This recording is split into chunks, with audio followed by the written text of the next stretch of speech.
Hello everyone, இன்னைக்கு நம்ம metamerism தான் பார்க்க போகிறோம். மெட்டாமெரிசம்ங்கிற டேர்ம் கிரீக்ல இருந்து எடுத்திருக்காங்க. மெட்டானா ஆஃப்டர், மீரோஸ்னா பார்ட்.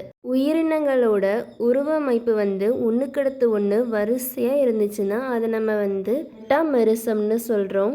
சில அனிமல்ஸோட பாடி சின்ன சின்ன பிரிவுகளாக பிரிஞ்சு ஒன்றுக்கடுத்து ஒன்று ப்ரெசண்ட் ஆகிருக்கும். அந்த பிரிவுகளை நம்ம செக்மெண்ட்ஸ், சொமைட்ஸ் ஆர் மெட்டாமெர்ஸ்ன்னு சொல்கிறோம். வரிசையாக ஒன்றுக்கடுத்து ஒன்று அரேஞ்ச் ஆகிருக்கிற அந்த பிரிவை நம்ம மெட்டாமெரிசம்னு சொல்கிறோம். எந்த அனிமல்ஸோட பாடியிலலாம் இந்த மெட்டாமெரிசத்தை பார்க்க முடியுமோ அந்த அனிமல் எல்லாத்தையும் நம்ம மெட்டாமெரிக்கலி செக்மெண்டட் அனிமல்னு சொல்கிறோம். எக்ஸாம்பிள் அனிலிட், ஆத்ரோபோட், கார்டிட்டா இதுகிட்டலாம் பார்க்க முடியும். Next characteristics of metamerism. மெட்டாமெரிசத்தோட குணங்களை பற்றி பார்க்கலாம். மெட்டாமெரிசத்தில் ஒவ்வொரு செக்மெண்ட்டும் ஒரே மாதிரி தான் இருக்கும்.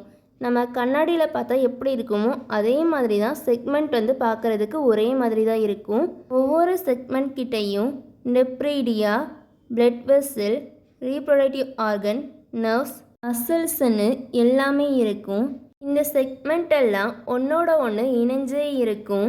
இணைஞ்சே ஒரு செயலை செய்யும். ஒன்றோட ஒன்று தொடர்புடையதாக இருக்கும் இந்த செக்மெண்ட்ஸ். டைப்ஸ் ஆஃப் மெட்டாமெரிசத்தில் ஒரு 8 டைப்ஸ் இருக்குது. First one true metamerism. இதை அனிலிட்ஸ், ஆத்ரோபோட்ஸ், கார்டிட்ஸ் கிட்ட பார்க்க முடியும். நம்மளோட பாடியை 3ஆக பிரிப்போம்ல, எக்டோடம், எண்டோடம், மீசோடம்ட்டு. எக்டோனா வெளியில் உள்ள லேயர், எண்டோனா உள்ளே உள்ள லேயர், மீசோனா மிடில் லேயர். மெட்டாமெரிசத்தில் இந்த செக்மெண்ட் எல்லாம் மீசோடமில் இருந்து டிவைட் ஆகும். நியூ செக்மெண்ட் பின்னாடி இருந்து உருவாகும், போஸ்டீரியர் எண்டில் இருந்து உருவாகும். ஸோ ஹெட்டு பக்கத்தில் ஆன்டீரியர் எண்டில் ஏற்கனவே உருவான ஓல்டர் செக்மெண்ட் ப்ரெசண்ட்டாக இருக்கும். இந்த செக்மெண்ட் எல்லாம் ஒன்றோட ஒன்று இணைஞ்சு வேலை பார்க்கும். இதுக்கான பெஸ்ட் எக்ஸாம்பிள் எர்த்வார்ம். ரெண்டாவது சூடோ மெட்டாமெரிசம். இதை நம்ம சூப்பர்ஃபிஷியல் மெட்டாமெரிசம்னு சொல்லுவோம். சூப்பர்ஃபிஷியல்னா மேலோட்டமாக. இதுக்கான எக்ஸாம்பிள் டேப்வார்ம். இதில் செக்மெண்டேஷன் பிரிவு எக்டோடம் அவுட்டர் மோஸ்ட் லேயரில் இருந்து உருவாகும். நியூ செக்மெண்ட் ஹெட் ரீஜன் பக்கத்தில் இருந்து உருவாகும். டேப்வார்மில் ஸ்கோலக்ஸ் ரீஜன் பக்கத்தில் இருந்து உருவாகும். ஸோ ஏற்கனவே உருவான பழைய செக்மெண்ட் எல்லாம் போஸ்டீரியர் எண்டு பக்கத்தில் ப்ரெசண்ட்டாக இருக்கும். ஒவ்வொரு செக்மெண்ட்டுக்கு இடையில எந்த ஒரு கோஆப்ரேஷனும் இருக்காது, தொடர்பும் இருக்காது. Next homonomous segmentation. ஹோமோனா சேம், எல்லா செக்மெண்ட்டும் ஐடென்டிக்கலாக இருக்கும், ஒரே மாதிரி இருக்கும். ஹோமோனோமஸ் செக்மெண்டேஷன் இப்போ உள்ள எந்த ஒரு ஆர்கனிசத்துக்கிட்டேயும் பார்க்க முடியாது. ஏன்னா ஒரு சில ஸ்பெஷலைசேஷன் ஹெட்டுக்கிட்ட இருக்கும். ஹெட்டில் அடிஷ்னலாக ஆண்டனா, சென்சரி ஆர்கனெல்லாம் அடிஷ்னலாக ப்ரெசண்ட்டாக இருக்கும். ஸோ எல்லா செக்மெண்ட்டும் ஒரே மாதிரி இருக்கிற ஆர்கனிசம் அவ்வளவா பார்க்க முடியாது. ஹெட்டில் ஒரு சில ஸ்பெஷலைசேஷன் இருக்குன்னு பார்த்தோம்ல, அந்த ஸ்பெஷலைசேஷனை நம்ம செப்பலைசேஷன்னு சொல்கிறோம்.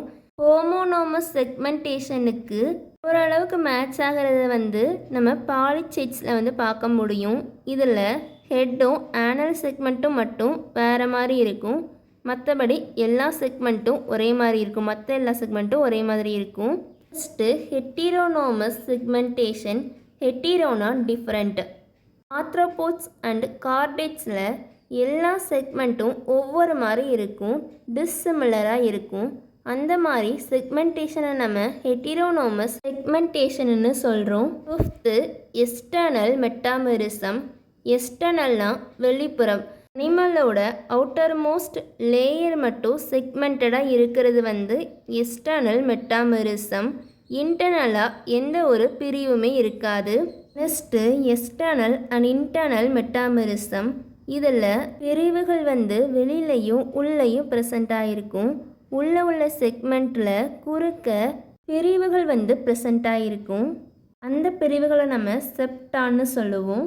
Next complete metamerism. இந்த செக்மெண்டேஷன் பிரிவுகள் எல்லா ஆர்கன்ஸ்லையும் உறுப்புகள்லையும் பார்க்க முடிஞ்சனா அதை வந்து கம்ப்ளீட் மெட்டாமெரிசம்னு சொல்லுவோம். இதுக்கான எக்ஸாம்பிள் வந்து Annelida. Last 8th incomplete metamerism. இதில் செக்மெண்டேஷன் வந்து எல்லா ஆர்கன்ஸ்லையும் பார்க்க முடியாது. எக்ஸாம்பிள் வந்து ஆர்த்ரோபோடா, கார்டேட்டா. எப்படி ஆர்கனிசத்தில் இந்த மெட்டாமெரிசம் ஆரம்பத்தில் உருவாயிருக்குன்னு சொல்லி ஒரு 3 தியரி வந்து இருக்குது. First corm or fission theory. தியரியில் எப்படி செக்மெண்டேஷன் உருவாயிருக்குன்னு சொல்கிறாங்கன்னா, ஒரு ஆன்சிஸ்டர் அனிமல் அது டிரான்ஸ்வர்ஸ் ஃபிஷன் வழியாக ரீப்ரொடியூஸ் பண்ணும். ஃபிஷன்னா பிரிவு. குறுக்கு பிரிவு வழியாக ரீப்ரொடியூஸ் பண்ணுற அனிமல் வந்து அன்செக்மெண்டடாக இருந்திருக்கு. எந்த ஒரு பிரிவுமே இல்லாமல் இருந்திருக்கு. ஒரு டைம் ரீப்ரொடியூஸ் பண்ணும்போது அந்த பிரிவு வந்து வெளியில் போய் தனி ஆர்கனிசமாக உருவாகாமல் இருந்திருக்கு. அப்படியே காலப்போக்கில் செக்மெண்ட் வந்து உருவாயிருக்குன்னு சொல்கிறது வந்து கான் ஆர் ஃபிஷன் தியரி.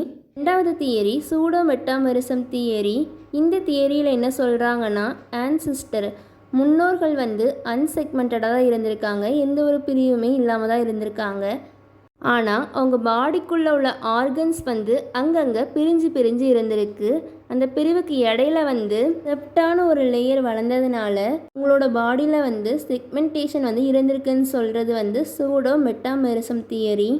லாஸ்ட்டாக லோகோமோட்ரி மெட்டாமெரிசம் தியரி. இந்த தியரியில் என்ன சொல்கிறாங்கன்னா, பாடி வந்து செர்பென்டைன் ஸ்விம்மிங் மூமெண்ட் வழியாக சின்ன சின்ன துண்டுகளாக மாறிட்டுன்னு சொல்கிறாங்க.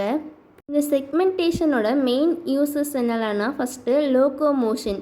ஒரு இடத்துல இருந்து இன்னொரு இடத்துக்கு மூவ் பண்ணுறதுக்கு வந்து ஹெல்ப் பண்ணுது.